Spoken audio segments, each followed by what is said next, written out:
আমি একটা আমার কাকিমার বাড়িতে যাচ্ছি, তো ওখানে ওর মেয়ের বাচ্চা হয়েছে, তো সেই জন্য ইয়ে নাচাতে এসছে, কিন্নার লোক নাচাতে এসছে। চলো তোমাদের দেখাই আমি। কি রে, ভালো আছোস? ও বাচ্চার জন্য নাচাতে এসছে।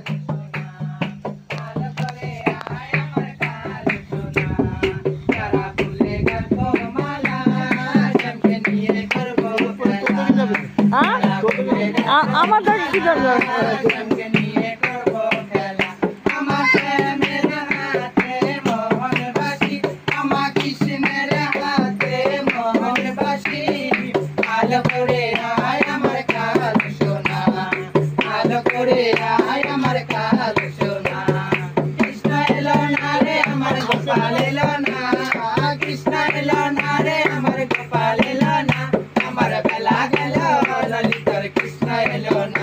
আমার বেলা গেল ললিতার কৃষ্ণ এলো না, বেলা এতক্ষণে